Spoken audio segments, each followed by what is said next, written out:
Siyabonga ukuthi ke sibona umzalwane wethu Njomane ubuyile emva kokukhandleka okukhulu. Kusifanele ukuthi sinike ithuba lokuthi asibingelele egameni lika Jesu. Baba Njomane angisambona ukuthi uhleli iphotha manje. Oh izana bam Njomane uNkulunkulu usenze lokukhulu ngani. We're very much worried. Manje niyakwazi ukuyiculela nizoyiculela nizaphambili.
Egameni lika Jesu amen.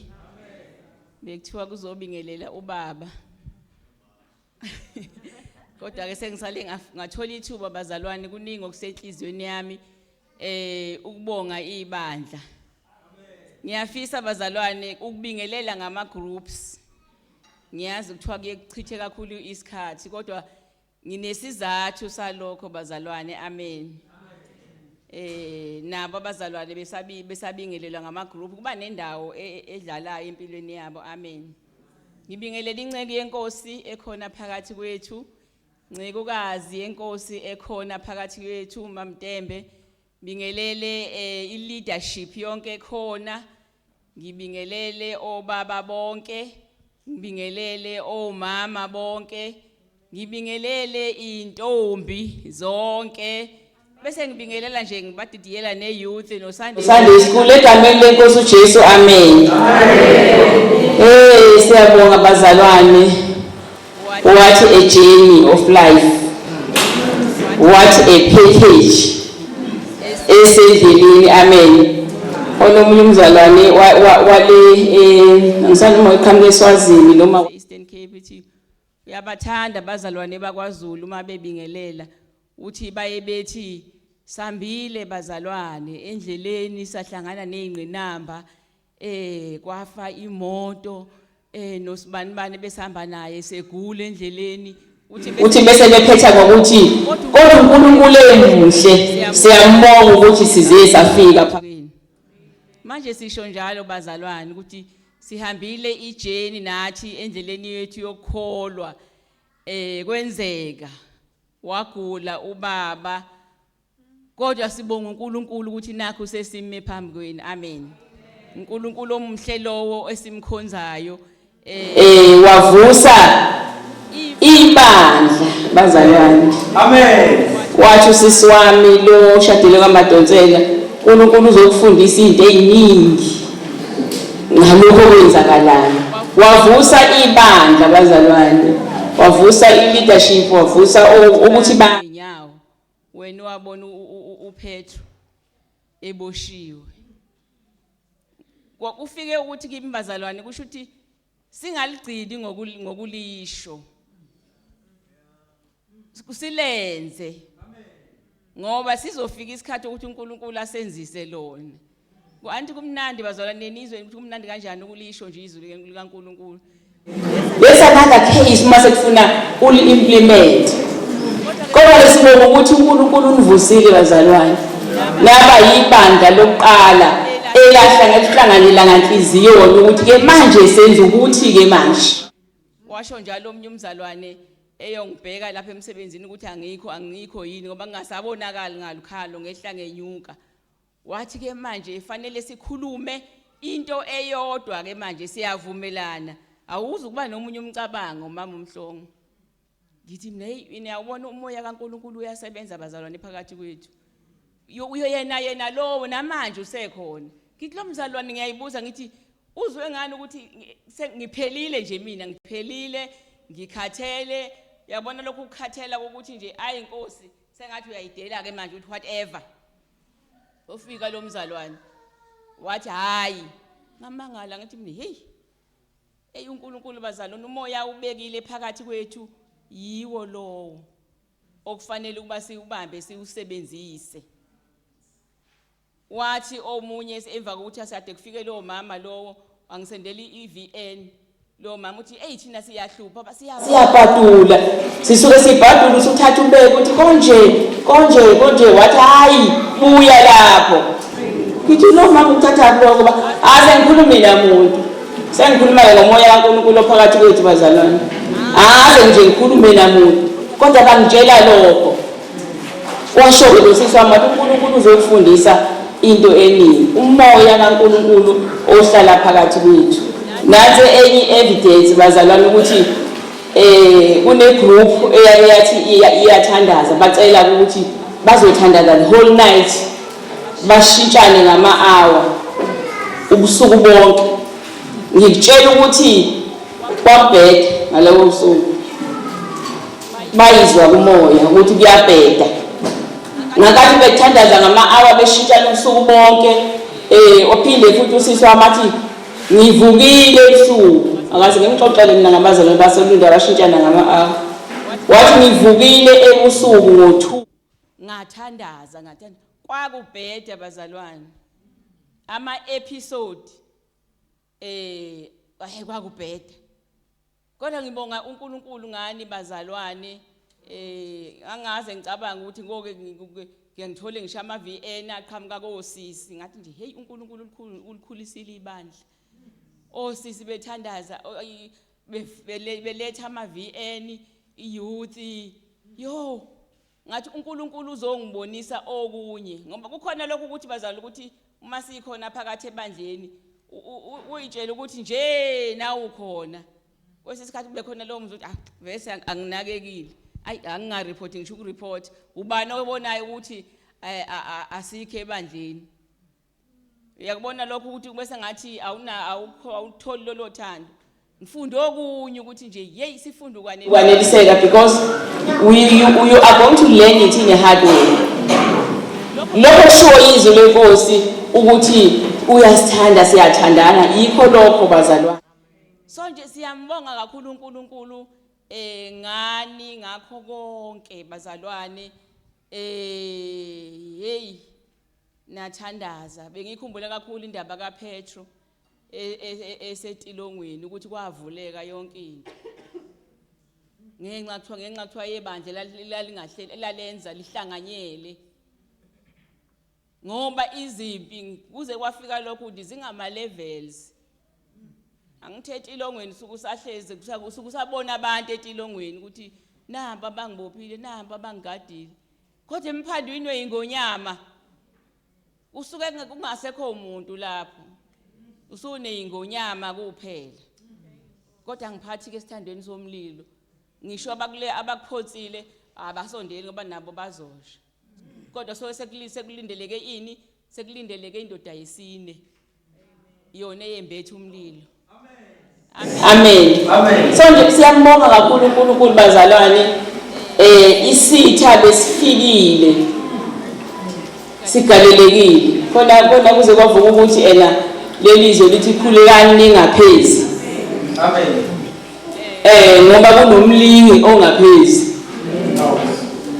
Usho umhlabelele kwelapha ukuthi umlingi ongaphezi izwi lithi nje khulekani athi umhlabelele ngoba kunomlingi ongaphezi ohlale nje ekhona. So umlingi bazalwane ubefikile and ubona ukuthi uzorobha nje ufuna lithi bye bye ibandla hayi bese kugezelweni abazalwane bebefika lapha yana bezobona ubaba bebehamba nenye report ngwanasi bafike bethula report ebandleni bethi hayi siyabonga ubaba uyaphila ubaba uNjomani uyaphila uNjomani uyaphila isitha siroba hayi emva kwalokho bazalwane emva kwalokho phinde kufika abazalwane abafika esibhedlela babuya nereport yokuthi ubaba unjani uyaphila batshela abazalwane hayi emva kwalokho mina ngiyazi lento ibiyenzeka kwaphinde kwafika abazalwane ekhaya bezobona ubaba kwahlala baze bashutha izithombe ubaba uMphazimo wabashutha izithombe ezinhle bahamba nereport yokuthi ubaba uyaphila hayi emva kwalokho so nje ireport enini ebenilokhu niyithola bazalwane mina ngwanase bekuwukuthi kusho ukuthi uNkulunkulu uqinisa ibandla ukuthi lime liqine libone nalo ukuthi impela liyaphileka uNkulunkulu ulalele uyezwa ngoba sikhulekela uNkulunkulu uzwayo kodwa isitha sona sifuna ukurobha ngayo yonke indlela benithi maniphuma singalali siphuthume esibhedlela nakhona sisahambe nangemoto sekuyi-ambulance angiwazi ukuthi mangaka ama-ambulance efika nama-admissions babazalwane khona ningawazi ukuthi ubaba se-admithwe kangaka kodwa-ke enhliziyweni yami kwaba khona ukusho ukuthi ya siyezwa ukuthi umlilo uyasha siyezwa ukuthi umlilo uyasha sifana njengenyoka ukuthi uma usuke wayishaya kufanele ubheke ngoba isuke isiphinqilile ukuthi ishaya impela-ke manje uba iyona izokushaya wena isuyishayile yona isuke isiphinqilika izwa ukuthi ngiyasha kwafika lokho nje bazalwane isitha lesi sizama ukurobha akwazi ukuthi kusengena abazalwane bezothandaza emva kwalokho usale kube uyatiyati so-ke siyambonga kakhulu uNkulunkulu bazalwane asiqondile ukumosha isikhathi kodwa nje kuwubufakazi kuyi-witness yemkhuleko yenu ukuthi into esuke ikhulekela bazalwane ikhona asiqhubeke sikhuleke singaphezi singaphezi idlalile ifilimu kodwa uNkulunkulu wamela izwi lakhe ngoba lithi akasiyo umuntu kube ngaqamba amanga kukhona lapha engake ngathandaza khona kwangasathandazeki bazalwane okuningi ngase ngime ngemkhuleko yenu ngifunde futhi ukuthi kakhulu okunye kuye kwangivula amehlo ukuthi kusho ukuthi umuntu mangabe ukhona umuntu ogulayo nogulelwayo ogulelwayo bazalwane sengathi beningathola yena kakhulu ngifunde nje lokho ukuthi waze wathi lokhuzana lo mama wayengivakashela lapha emsebenzini wathi yikho njalo ukuthi kuthiwe uthina besithi usekuhambe uyayibona ukuthi iyageja lapho bengisathi-ke kwangingasakhulekeki sengithemba imkhuleko nje yenu khona lapha engangikhuluma khona sengikhuluma nje ngaze ngafika la Olundi ngithi Nkosi ukhona yini wena okwahlulayo ngibuye ngiphendule ngithi qha akukho ngangithula kuphela mangabe kuma toll gate ngisakhokha imali mase ngiqedile kukhona yini wena okwahlulayo qha Nkosi akukho ngaze ongena lapho Olundi ngisho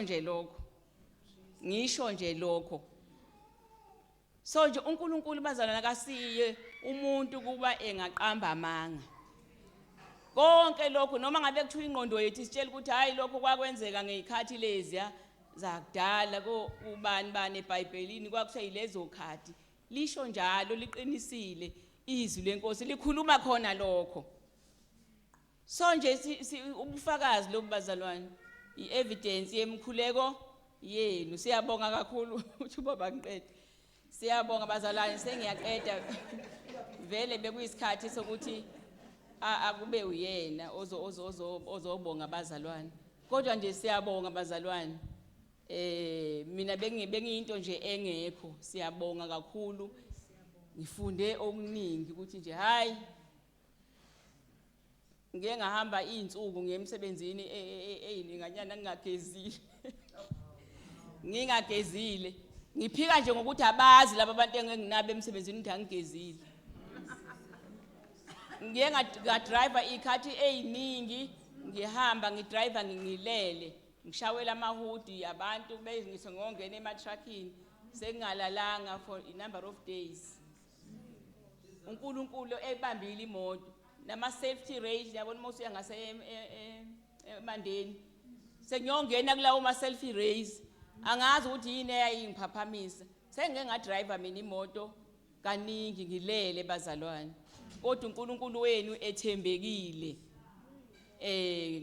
wangisindisa ngaphila nokuningi ke nokulala emotweni ngiyakwazi for a whole week ngilele emotweni nithandaza nina ngapha ngoba kwangasekho ukubuyela emuva ekhaya ngiyothi ngiyolala ngibuye ngakusasa ngalala emotweni the whole week imoto yayisiphenduke nje bazalwane wardrobe sengishintsha ukuthi makufike sekusekuseni nanti istaff seyashintshana amanesi ngangisebenza lelo thuba ke ngathi bephambana ngihambe nami ngiye kuma bathrooms ala ama toilets abo ngisule ngihambe emotweni ngiyoshintsha so ke ukulala emotweni ngiyakwazi kodwa uNkulunkulu wethu muhle ngendlela emangalisayo bazalwane qhubekani nibe yibandla laseJerusalem elalihlanganyela konke nganhliziyonye uNkulunkulu kuze enze lokho akuthembisile ezweni lakhe amen.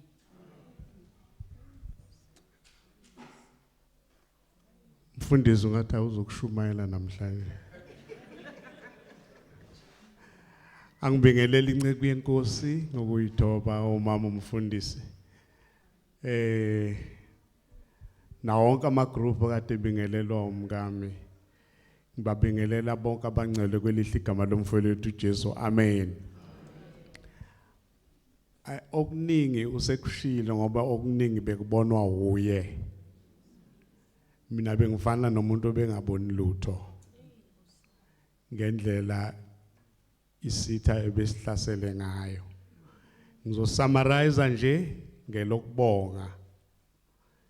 Ngiyabonga kakhulu bangcwele. Lento esiyenzayo ayincane kodwa kuyizimpendulo zemkhuleko yenu. Wafika umfundisi. Angifika ngise ICU. Afike umfundisi wokuqala. Afike wavula izwi wakhuleka. Kodwa kwathi ekugcineni ngenkathi sihambe sevalelisa athi njomane uNkulunkulu abe nawe akugcine siyibandla siyakhuleka. Kwafika igroup izongibona esibhedlela. Sengiyawakhohlwa na amaningi nama group ayekhona. But mabifika bethi sizo representa ibandla. Siyibandla siyaqhubeka babomhlongo siyakukhulekela. Yafika enye igroup ifika khona lapha nekhaya bathi babomhlongo kwakukhona babunkosi bathi ngoba simile nje singamadoda ebandla sithulwe ibandla silapha ngokwemandate yebandla sizokhuleka sizokunikeza isiqinisekiso sokuthi siyibandla siyakhuleka sikhulekela ukuthi uphile. Ngalezo ikhathi ngenkathi befika ngangakakwazi ukuhamba mangihamba ngibambelela ngeindonga noma ngibanjwe ngapha nangapha. Kwafika ke nenye group ehambisana nomdumezulu. Labo bazalwane ke nabo bathi oh bangishiya ne present yayi blanket bama bawubamba bakhuleka base bethi ke sicela ukuthi wembathe lo blanket esikunika wona ukhombisa ukuthi you are covered ngemkhuleko. ibandla liyakhuleka. Ukhulume ngama episode angizukuya kuma details ezinto ebezenzeka. Ukhulume ngama episode khona episode akhulume ngayo yango 2 ekseni. Manje lapho engangikhona ICU kune green eyikhombisayo ukuthi i-level yakho yempilo ikuphi. umzimba wakho uresponda kanjani ku-medication.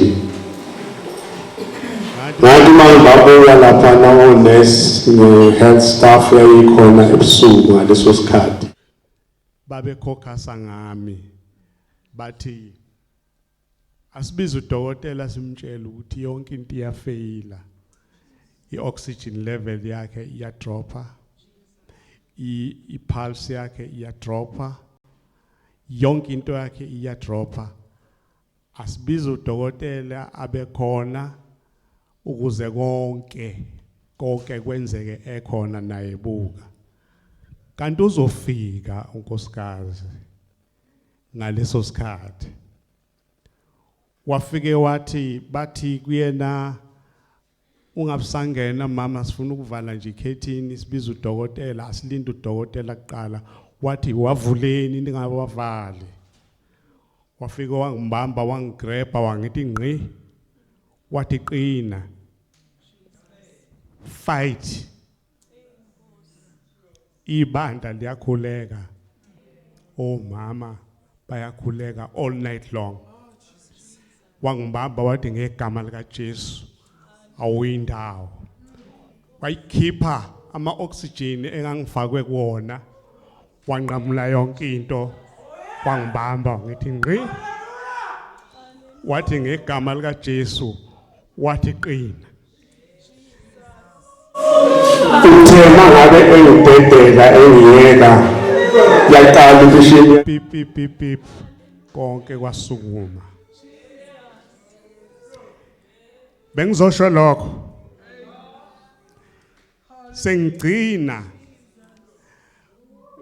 nga-admitwa futhi esibhedlela. Kwenziwa onke ama-test.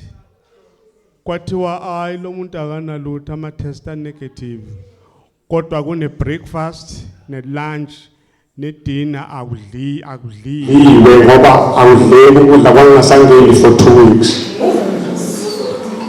Kwathi ngenye Sunday unkosikazi wathi angizi kuwena namhlanje esibhedlela ngiyojabhisa isitha ngiye enkonzweni ngiyanyuka ngizokhonza ngiyacabanga nambona. Ukusomluka kwalelo viki kwathi kungolwesithathu yenzeka i-breakthrough.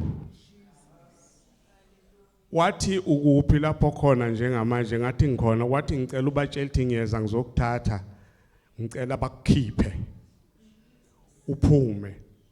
Sengimtholile omunye udokotela ngifuna ukuthi akakaboni ukuthi kwenzakalani. Kwakuwesithathu uzosabona lesimo lama-Easter mfundisi. Request. Safike samthola udokotela singayenzanga i-appointment. Udokotela wathi mayifike buka wathi nansi inkinga lapho ekhona isitholakele isihluphe isikhathi esika-4 months kusukela ngoFebruary. Nga-admitwa ngaleso sikhathi ngamanye amazwi Problem esingihluphe yangehlukanisa nokukhonza, yangehlukanisa nobuso obunjena babangcwele. Kusukela ngoFebruary ngomhla ka7 ize yaxazululeka ngomhla ka17 yaqala ukuxazululeka ngomhla ka17 April 2025 kwayima ixazululwa inkinga. Ngisho ukuthi yonke lemkhuleko yenu benikade niyenza ibenza ukuthi kwembuleke izinto ezithize. God bless you.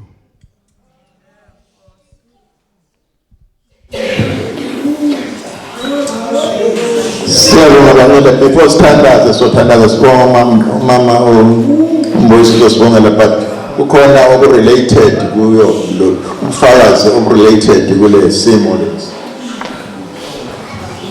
Angibingelele bonke abangcwele egameni lenkosi uJesu Kristu. Amen. Siyabonga bazalwane. uNkulunkulu uyaphila. uNkulunkulu akukho umhlaba Nje labazalwane iphupho engibe nalo ebusuku ngilele. Manje lokhu ngihleli lapha ngiyabona ukukhuluma kulokhu kwenyukela. uNkulunkulu uthi hayi nosukuma konke lokhu okwenzakalayo ilokho bengicommunicate nawe ngephupho. Bazalwane ngibe nephupho lapha noma bengaboni ukuthi ubani lo mzalwane kepha lo mzalwane ubegula kakhulu sekushiwo ukuthi usalelwe 48 minutes ukuthi nje ahlukane nokuphila kwakhe. So kube sekuloku bakhona imithandazo eminingi ibithandazo bazalwane kwaba khona imithandazo eminingi ngiyezwa nje mabethu abazalwane bekukhona ama group akade lokho ethandaza kukhona imithandazo lokho yenziwa. So lo mzalwane egcineni kosuku waba nokuphuluka nje wasinda. Ekusindeni kwakhe kwaqhamuka izwi lathi akuyona imithandazo emsindisile. Lathi ukukholwa kwakhe okumsindisile lithi ukuthandaza ngenziwe kube kuningi kodwa ukukholwa makungekho ngeke kwenzeke lutho. Izwi into ebaluleke kakhulu ukholo ekwenzweni kwemthandazo. Uthe uNkulunkulu lokho kwenzakalile ukuba umzalwane asinde. Uthi uNkulunkulu kusekuqala uthi kukhulu uNkulunkulu asazokwenza ebandleni. Uthi miningi imithandazo yamandla uNkulunkulu asazoyenza ebandleni. So bazalwane ngizwe nomama esefakaza la ethi khona amazwi ayewasho lapha ethi kukhona yini okumehlulayo. uNkulunkulu uqiniseke ukuthi akukho angeke azakwenze. Uthi uNkulunkulu akukho okumhlulayo. Uthi uNkulunkulu akudingayo ukholo. Kukho konke esikwenzayo akukho angeke kwenze. Ngiyabonga kakhulu bazalwane. Ngiyabonga.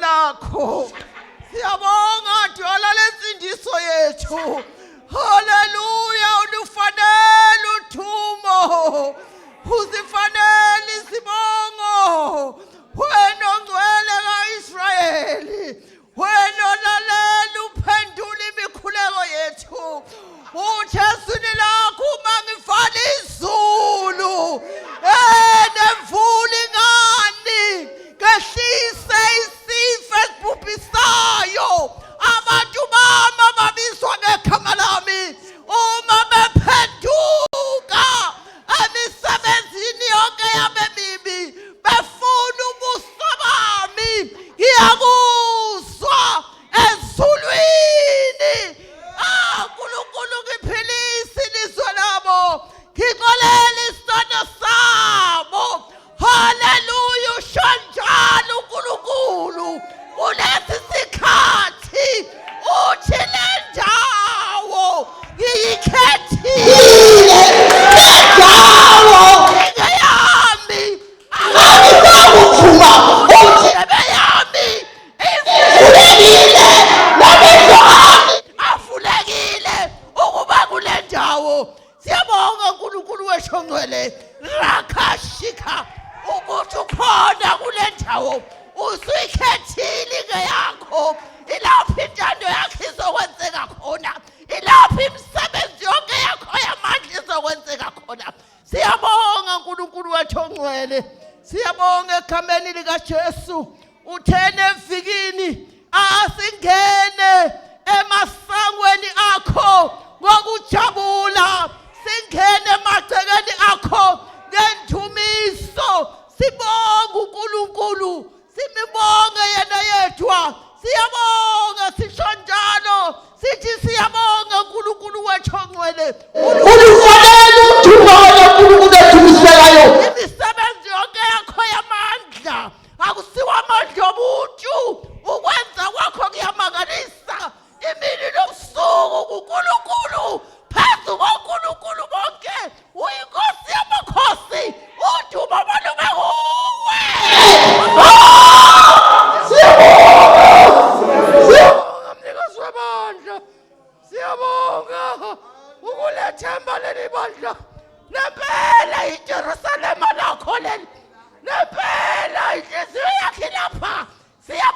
Siyabonga. Thank you, Jesus.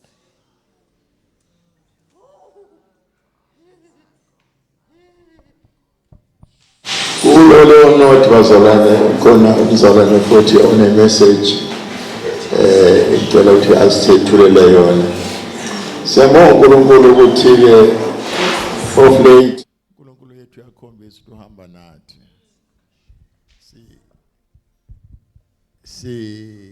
Sijabula kakhulu uma sibona ukuthi uNkulunkulu wethu khona phakathi kwethu. Uyakhuluma futhi. Ngoba uNkulunkulu esimkhonzayo unomlomo uyakhuluma. Amen. Unamehlo ayabona. Unezindlebe ziyezwa. Kodwa umzalwane sisicela ekhulu ke ngicela lethe imessage aphathiswe yona. Uyabizwa woza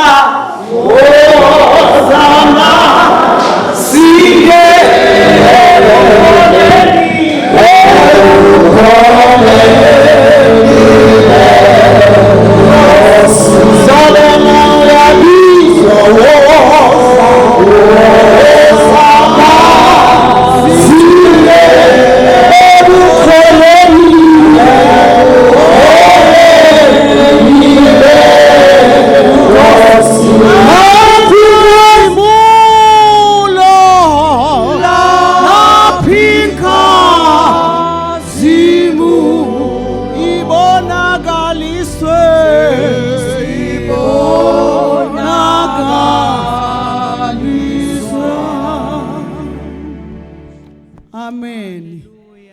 Ngiyabingelela abangcwele bonke egameni lika Jesu. Ngiyathuthumela kakhulu bazalwane indlela uNkulunkulu asekhulume ngayo nebekubekekile enhlizweni yami sekushokekile okuningi. Amen. Bazalwane uNkulunkulu uemphasizile kakhulu indaba yomkhuleko ukuthi siyibandla imkhuleko ibalekile kuyiqiniso ukuthi abangcwele bayathandaza ngama group nalapha ikhona nemthandazo yasekuseni uNkulunkulu uyasiza nangayo kodwa uNkulunkulu emphasize indaba yomkhuleko webandla lindawonye lihlanganyela ngegama lika Jesu. Amen. Bazalwane kunemthandazo ke abakhona even nangama Saturdays befika abazalwane ekseni kuze kuba 9 uNkulunkulu umbule lo mthandazo ukuthi bekungani kungakhulekwa more especially kuleli viki le fellowship ovele kusuke kuthandazwa ngalo kusemkhulekweni. Kuyi evidence bazalwane ukuthi uNkulunkulu usizile nathi emdumezulu besike sikhuleke simenshine ama prayer points uNkulunkulu asenzele lezo zinto. Siyafisa bazalwane ukuthi as a group siyibandla sonke kube nabazalwane abaletha inkinga zabo sikhulekele sibonise mbeke. Kunabazalwane lapha abangasebenzi abafakela ama CV yabo nezinto zabo ezingakaphumeleli kuze kube manje. Kunabazalwane abathakathaka bangabasho abareport inkinga zabo ababhekene nazo sizazi. Bayafika bahambe bafike bahambe kodwa kusenhlizweni yami bazalwane okufikile ukuthi ezisikhuleka siyibandla uNkulunkulu akasize sikhuleke sihlanganyela sonke ezibandla lenkosi la kuyizenzo chapter 2 okukhulunywa ngokuthi bahlanganyela ezintweni zonke and uNkulunkulu wayenabo and zonke izinto zenze kwenezelwa abaningi. Umfundisi kade sakhuluma nje ngendaba yokuthi masingabheka uSunday school mayephuma kusala ibhase eziningi ngenxa yokuthi wonke uSunday school usugcwele lapha usekho lapha endaweni yawo. Siyacela bazalwane egameni lika Jesu ukuthi sikhuleke ngempela siyibandla sime kumba lelizwi elivukile enhlizweni yami abazalwane sebekhulumile kakhulu ngiyacela nje sifunde la ku 1 Thessalonica chapter 5 sizoqala nje from verse 15. Qaphelani ukuba ngabikha ophinsela omunye okubi ngokubi kepha jongani njalo ukwenza okuhle omunye komunye nakubo bonke. Thokozani njalo, khulekani ningaphezi kukho konke, bongani ngokuba lokhu kuyintando kaNkuluNkulu kuKristu Jesu ngani. Ningamcimi umoya, ningakudeleli ukuprofetha, vivinyani konke, nibambisise okuhle, dedani kukho konke okubonakala kukubi, kepha uNkulunkulu wokuthula yena uqobo makaningcwelise ngokupheleleyo, kulondolozwe umoya wenu wonke nomphefumulo nomzimba, kungabi nacala ekufikeni kwenkosi yethu Jesu Kristu. Hallelujah. Bazalwane uNkulunkulu bekelelizwi ukuthi nje kukho konke esikwenzayo asenze okuhle and singabi nacala ekufikeni kwenkosi. Sizama ukwenza konke uNkulunkulu akufisayo, ibandla liphumelele and sihlale ekukhulekweni, inkinga zethu zonke zisondleke. Evikini bazalwane kukhulunyiwe ngazo zonke lezi zinto, ubungcwele ne-attitude, ukuthi uma besingaba ne-good attitude singabazalwane, ukuthokoza, sikhulele singaphezi. Sebemishini labazalwane bonke lokhu uthi bongani ngokuba lokhu kuyintando kaNkuluNkulu uKristu Jesu ngani. Lokhu kuyintando kaNkuluNkulu kuKristu Jesu ngani. Lapho verse 23 egcineni kulondoloza umoya wenu wonke nomphefumulo nomzimba, kungabi nacala ekufikeni kwenkosi. Kunalemkhuleko yasekuseni bazalwane, angazi noma i-effective kakhulu ngaleyo ndlela. uNkulunkulu akasize ngingangawusizile nangayo besiza, kodwa uyabona ukuthi indlela okuzeka ngayo isikhathi sayo, is it effective yini involve lonke ibandla? Kunjani, is it effective? Kuyenzeka yini? Kumele sithi i-revision yokubuka effectiveness yayo, siwu-encourage uqhubeke njalo njengokuthi umisiwe, bese kuba nalomkhuleko bazalwane egameni likaJesu uNkulunkulu a-emphasize ngayo enhlizweni yami ukuthi njengebandla asize nemgqibelo ekuseni kuya ku-9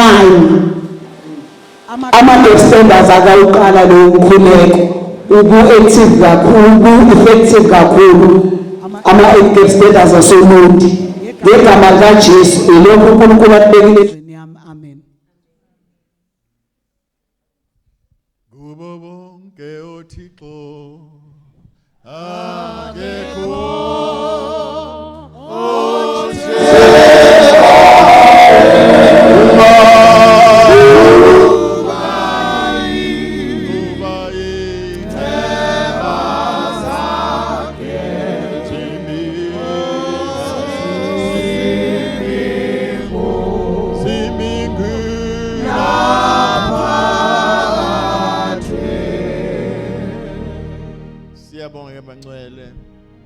what we'll do mayelana nale yemkhuleko, so iphonsa kwi-leadership izawuhlela silwazisa ibandla ukuthi sinqume kanjani. Into esizoyenza njengamanje sizothandaza sibonge. Siyabongela uMambuyisa nabazalwane babonga, sibonge nemessage lena, sizothandaza sibonge bese siyavala.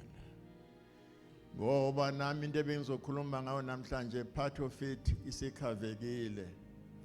Actually sithole imessage uqala ngumfemele kaNjomane ukuthi uNkulunkulu wethu akahluleki.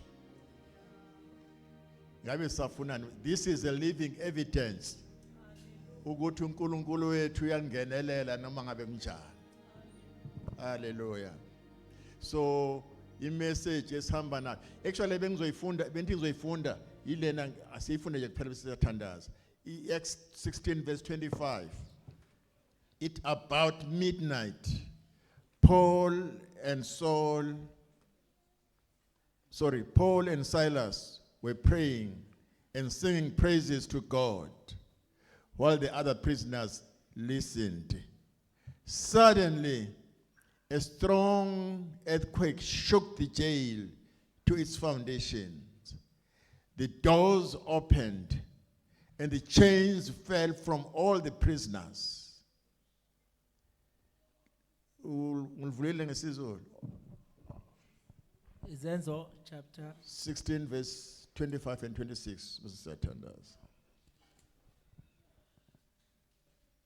kepha phakathi kobusuku oPaul noSila bakhuleka bamdumisa uNkulunkulu ngamahubo. Iziboshwa zabezwa. Kwavela ngokuzuma ukuzamazama komhlaba okukhulu. Kwaze kwazanyazanyiswa izisekelo Ezekilongo. Kwavulela khona lapho iminyango yonke. Kwathi ulula nezibopho zabo bonke. Amen. Going back to this word of God, Mr. Tandaza. Benzokhuluma Midnight breakthrough. Lesimo unjomana bekusona ubeka midnight experience. Lapho izinto zonke zixakile. Njengoba zasixakela uSilas noPaul. Into yamasiza lithi izinkosi phakathi kwamabili. Hallelujah. Bekuphakathi kwamabili. Ukhona abantu la ngenze baphakathi kwamabili. Khona abantu abagulelwayo phakathi kwamabili. Khona abantu abathwele phakathi kwamabili. Kukhona abantu abaphasa esikoleni abayithola imisebenzi kuphakathi kwamabili. Kukhona abantu abanabantwana abancane kuphakathi kwamabili. Kubantu abaningi ubunzima baphakathi kobusuku buza ngezindlela ezahlukene, kodwa sibona ukuthi there was indlela yokuqhubula lokuphakathi kwamabili. Lithi izwekhosi kathi unzima kunjalo kubantu bathi bangakhontena labazalwane. What they did, they prayed. Khulunyiwe ngomthandazo. What they did, they worshiped, they praised the Lord, they prayed and praised the Lord. Two secrets. Noma ngabe inkinga engakanani, imfihlo ziwu-2.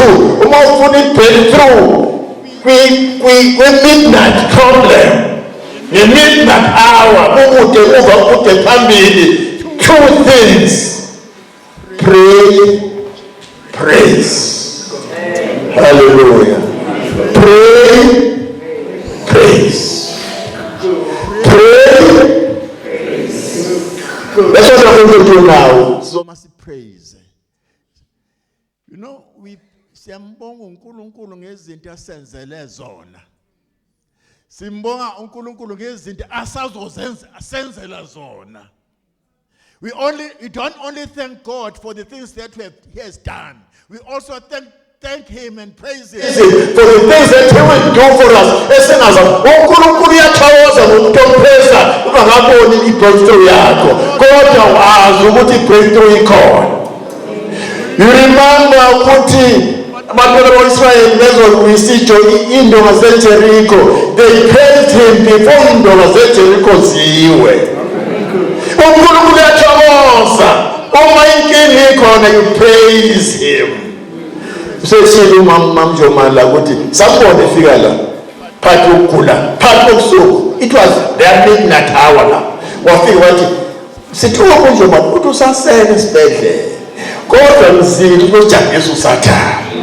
Ngifuna ukubonisa uSathane ukuthi lo ekasivimbezile lokhonza ingakho ngela. This is what God expects from us, to praise him. noma izinto zinzima. Simbonge ngezinto asenzela zona, simbonge ngezinto asenzele zona, simbonge ngezinto azosenzela zona. Sizosukuma njengebandla sithi kubo bonke oThixo akekho njengawe, sipraise sonke bese siyayivala inkomo. Kubo bonke oThixo akekho onjengawe.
zona zimile zimikhona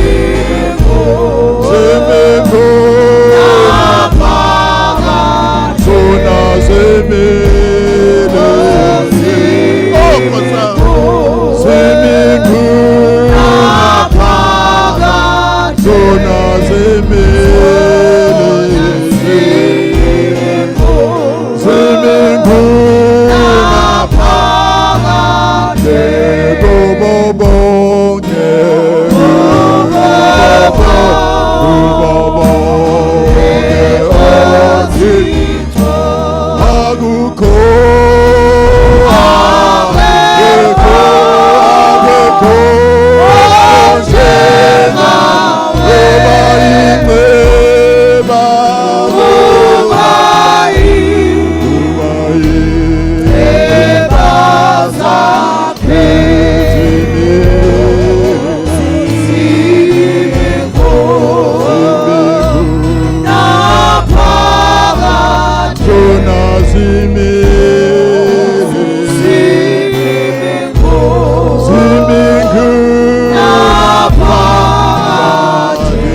Baba wethu engcwele siyabonga uyabongeka uyatuseka ungcwele kaIsrayeli umuhle wethembekile haleluya wena ngu-alpha wena ngu-omega uyisiqalo uyisiphetho akekho ngalinganiswa nawe akufuze kuba bonke uThixo akekho njengawe akekho ngafaniswa nawe Baba wethu namandla siyabonga siyakudumisa siyalizungisa igama lakho owenza imisebenzi emkhulu osenzele yona siyalidumisa igama lakho osenzela namanje okukhulu nezindaba esizizwayo ziyayithobisa inhliziyo yethu nokubona ukuthi uhamba nathi kuyayithobisa inhliziyo yethu impela wena usuthisa ukulangazela kwethu impela wena uphilisa zonke izifo zethu impela uxolela zonke izono zethu bayethe bayethe bayethe Jesus hallelujah siyabonga ubani uNkulunkulu ofana nawe ubani uNkulunkulu ongasenzela izinto ezinjena ubani ongavusa abafileyo ngaphandle kwakho ubani ongenza khuluma isithuli ngaphandle kwakho ubani omunye uNkulunkulu ngaphandle kwakho my God you are the sweet rose of Sharon and you are the lily of the valley you are the one who is the one who was and the one who is coming very soon akekho omunye uNkulunkulu esiyakumkhonza ngaphandle kwakho wena ufohla njengamanzi okungenzeki kubantu kuwe kuyenzeka lapho sebehluleke bonke abantu uyangenelela ngoba uyafohla njengamanzi amaningi uyabongeka somandla ulifanele udumo nasekuseni uyifanele inkazimulo ubukhosi bungobakho inkazimulo ingeyakho udumo lonke lungo lwakho siyahlanganyela nezidalwa zezulu sithi impela ungongcwele kaIsrayeli hallelujah wonderful Jesus hallelujah Nkosi Mondo yakara lesikamuyanda Oreakashika banofana nawe ungalinganiswa nobani akufuze ngoba kekho kuwe wedwa uNkulunkulu wawonkulunkulu kuwe wedwa uThixo sibongile Nkosi ukuthola i living testimony ukuthi usenguye uNkulunkulu wasendulo awushintshi. You remain the same God yesterday, today and forever. Noma izinto zishintsha wena awushintshi, noma izinto ziguquka wena awuguquki.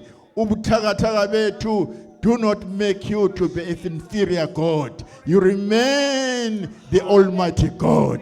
Ngezikhathi zonke siyabonga Nkosi konke okushiya kwenzile kubantwana bakho nezimpo sinqobela zona nosazo sinqobela zona siyakudumisa. Inhliziyo yethu nesibindi ukuthi uma ukwazi ukwenza izinto ezinjengalezi esizibonile nesizwile ungahlulwa yini ukwenza ukhetha uletha ama solution ezinto esibhekane nazo ngoba wena unguThixo. Thatha udumo nasemini egameni lika Jesu. Saphuma Nkosi sithi phuma nathi ithemba lethu lihlale kuwe vele bese siculile sathi Nkosi sethembe wena masingaze sidaniswe. Sesithumusa wenkosi yethu Jesu Kristu uthando likaBaba uNkulunkulu nobudlelwano kaMoya Engcwele aphumule enhlizweni zethu azabe uJesu Kristu Inkosi yethu. Amen.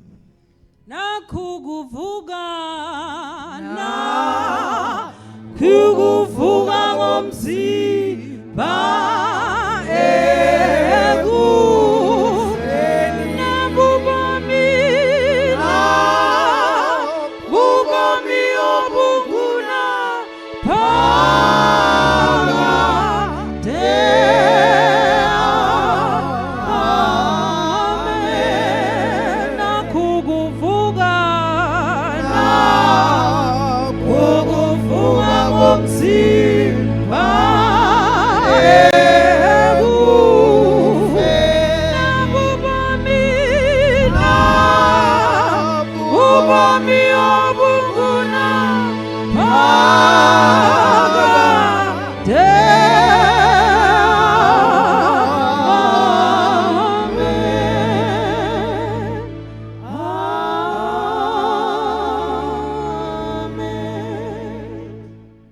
Ngicela sihlale phansi 1 minute bazalwane.